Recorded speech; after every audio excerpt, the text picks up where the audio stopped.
پاکستان کے حالات کو میں بھی جانتا ہوں اچھے طریقے سے اور آپ بھی جانتے ہیں. روزہ رکھنا ہے اللہ تعالیٰ کی رضا کے لیے.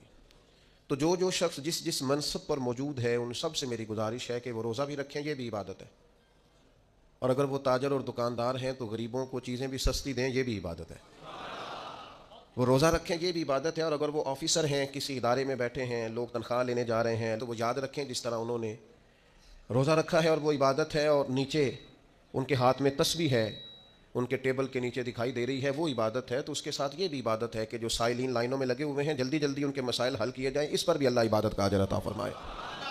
میری گزارش ہوگی ان سب لوگوں سے جو کسی بھی ادارے میں کسی بھی مقام پر کوئی بھی خدمت سر انجام دے رہے ہیں، وہ اس بات کو اچھی طرح اپنے دل میں لکھ لیں کہ نبی پاک صلی اللہ تعالیٰ علیہ وسلم نے فرمایا جب تک بندہ اپنے بھائی کی مدد میں رہتا ہے اللہ تعالیٰ بھی اس کی مدد کرتا رہتا ہے. تو آپ بھی مہربانی فرمائیں، ایک دوسرے کی مدد، بھائی چارہ، اخوت، اللہ تعالیٰ آپ کو اس کی بہترین جزا عطا فرمائے. قرآن مجید فرقان حمید کی سورہ آل عمران کی ایک آیہ کریمہ میں نے آپ کے سامنے تلاوت کی ہے. ہم مسلمان ہیں، عقیدہ توحید کے ماننے والے ہیں. ہمارا دین ہمیں ایسی سکہ بند چیزیں عطا کرتا ہے کہ ذہن پھر کسی شک کا شکار رہتا ہی نہیں. فکری طور پر انسان کسی الجھاؤ کا شکار نہیں ہوتا. یہ ڈبل مائنڈڈ زندگی، کمزور باتیں، فلاں بیمار ہو گیا ہے، خاندان میں فلاں کا پہلے بھی انتقال ہو گیا ہے، اگر ہم یہ کریں گے تو کہیں ہماری زندگی کو، ہمارے معاملات کو کسی قسم کا کوئی خطرہ درپیش نہ ہو. یہ ساری چیزیں بندہ مومن کے ساتھ نہیں ہوا کرتی. کیوں؟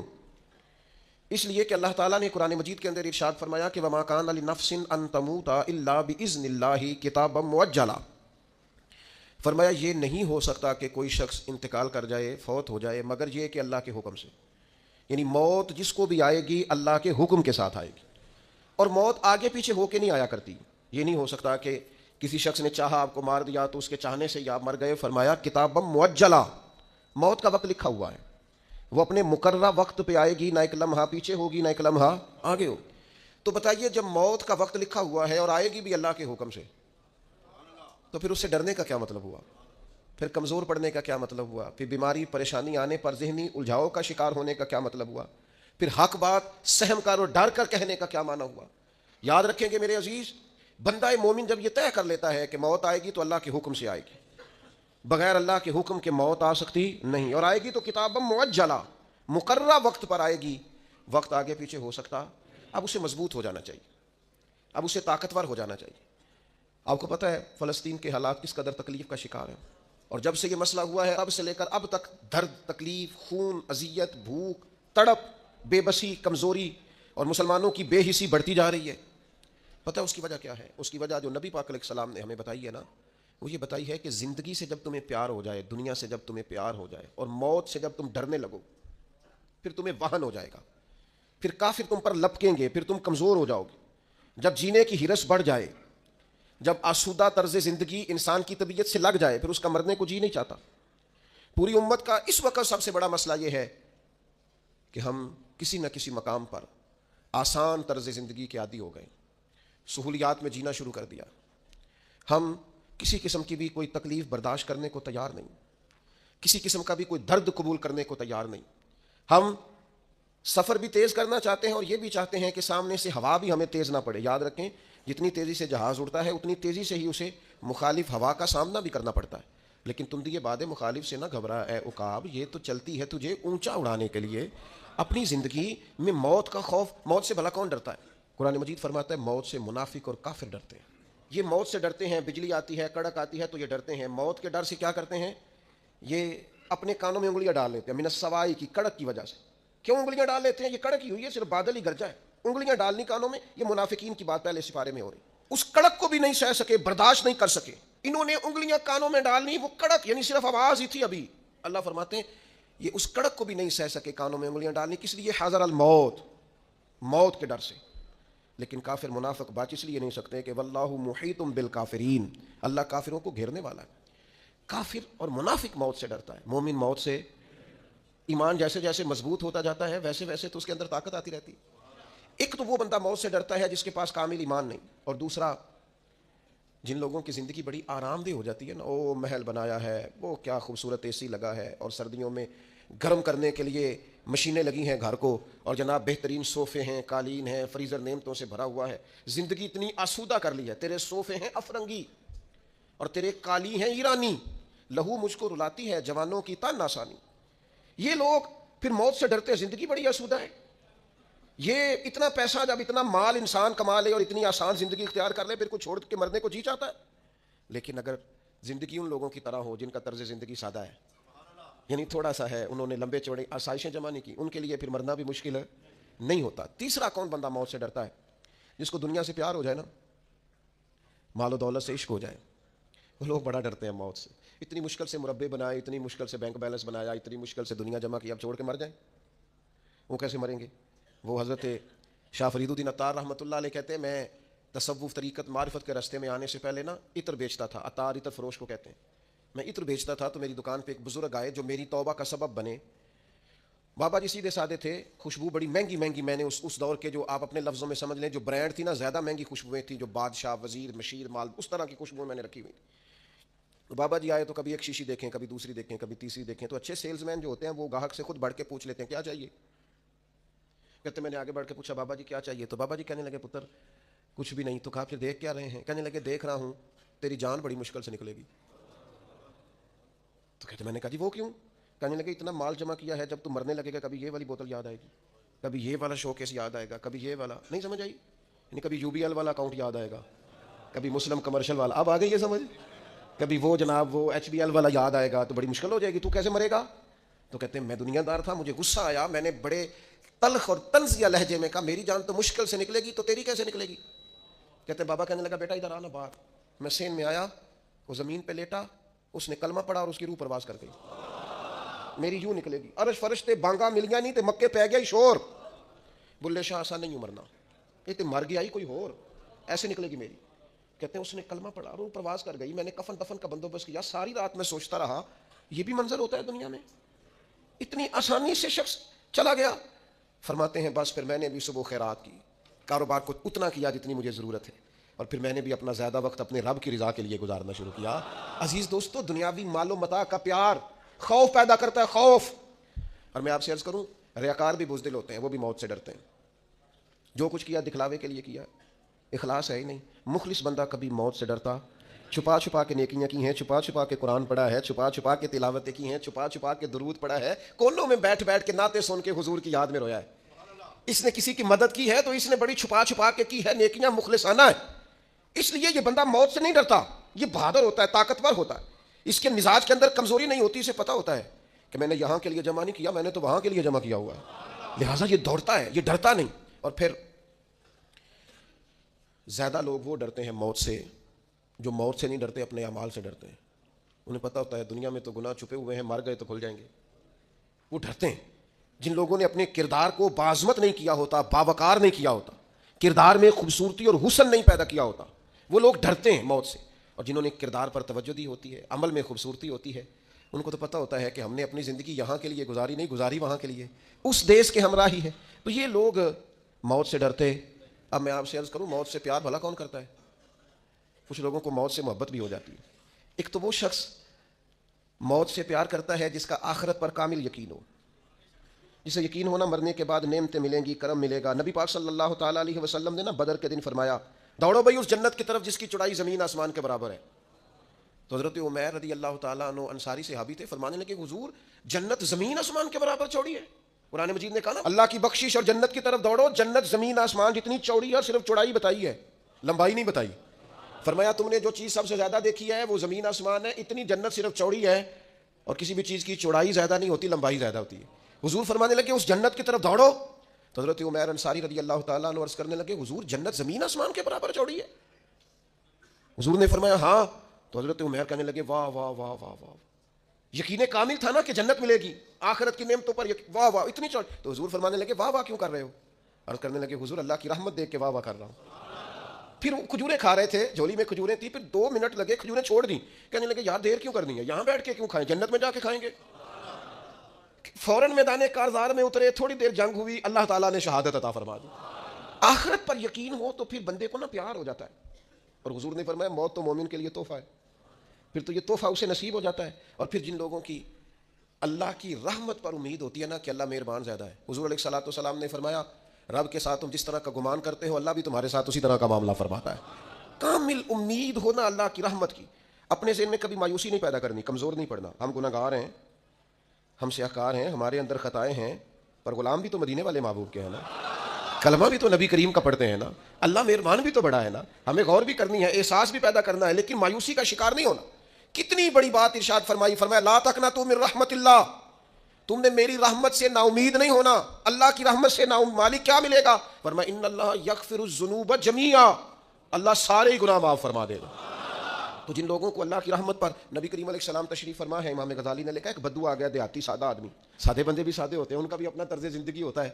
تو بدو آ گیا، سادہ آدمی تھا، آتے ہی السلام علیکم لے کے نا تو کوئی بات ہی نہیں کی، سیدھا سیدھا ہی کہتا یا رسول اللہ صلی اللہ علیہ وسلم یہ بتائیں قیامت کے دن حساب کس نے لینا ہے؟ تو حضور فرمانے لگے بھائی یہ تو بڑی صاف سی اور مختصر سی اور سادہ سی بات ہے، حساب تو اللہ تعالیٰ نے لینا ہے. اب اس نے جو لفظ کہے، اللہ کے حبیب کی آنکھوں میں آنسو آ گئے، کہنے لگے اگر اللہ نے حساب لینا ہے پھر انشاءاللہ کرم ہی ہوگا.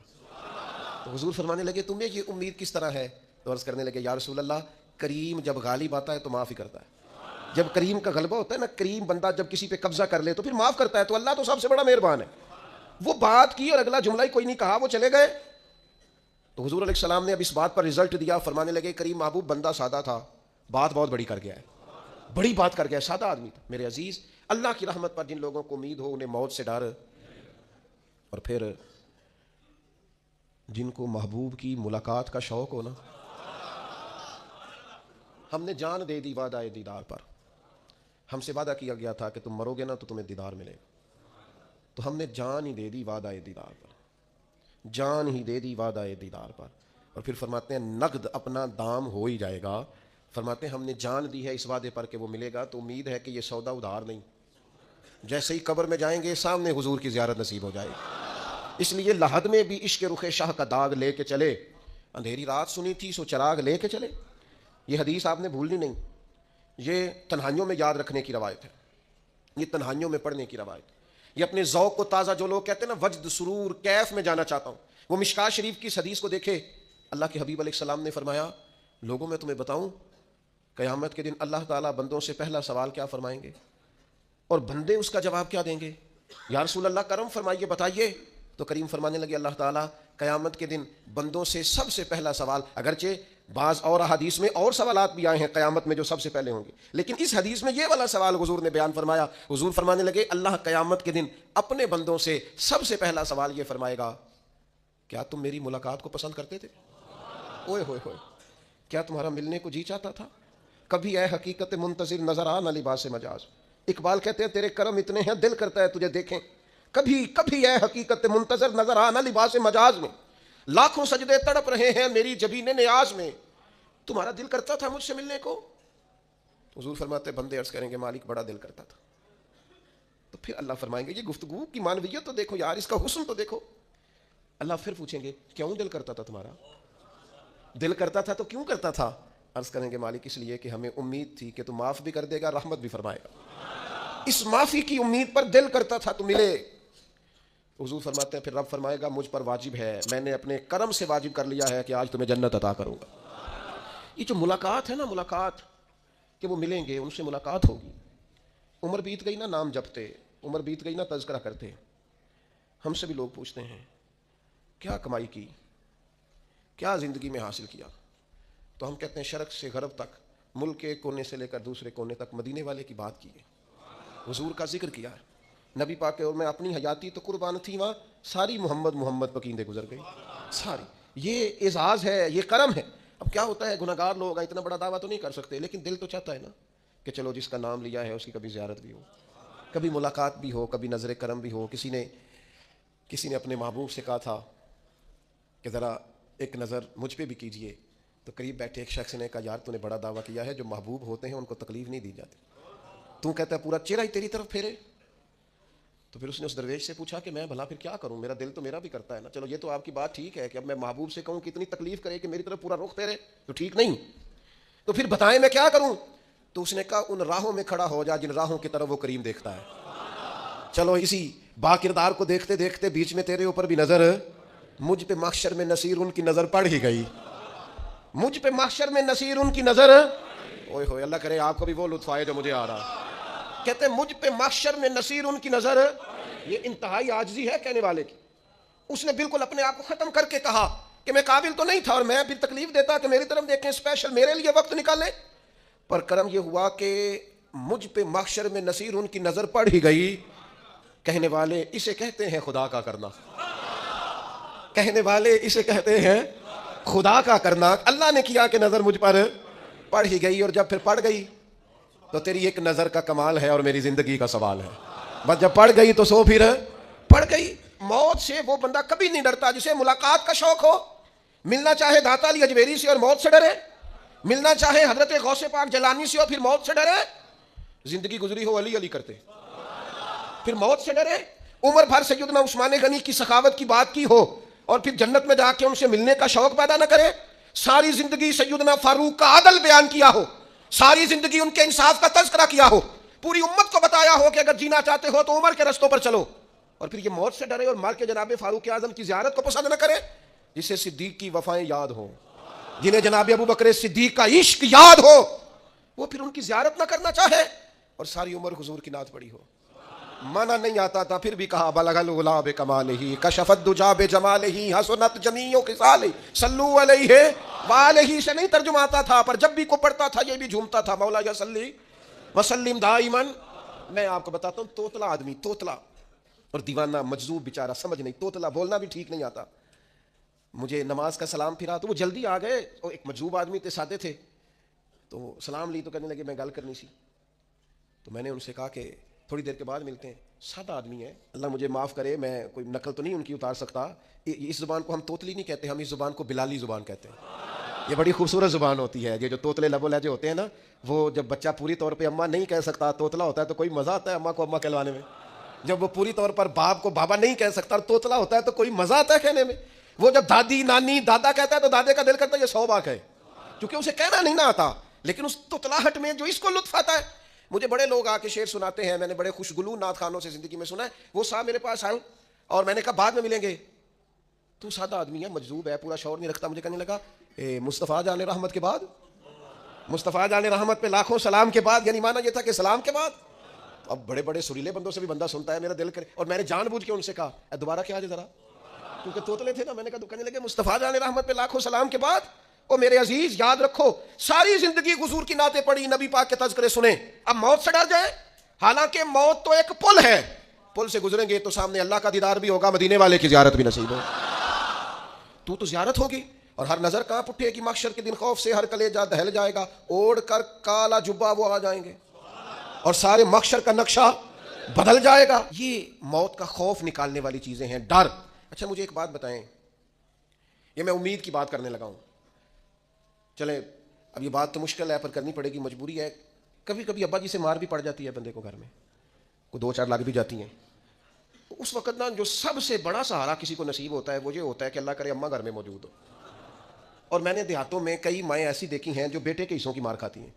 ابا نے ڈنڈا لے لیا بیٹے کی غلطی پہ, اب اماں بیچاری سامنے ہو گئی ہے, 2-4 اس نے بھی کھا لی. یہ بات آپ سمجھیں, موت کا خوف نکالنے کے مفہوم میں بات کر رہا ہوں. اماں موجود ہو نا گھر میں تو ابا سختی بھی کرنے لگے تو کسی وقت احساس ہوتا ہے کہ جناب یہ سختی نہیں ہوگی کیونکہ میری اماں, اور اماں پوری وکیل بن جاتی ہے, کہنی تو نہیں پتا وہ ہو گئی غلطی, وہ فلانے دے منڈے نے خراب کیتا ہے.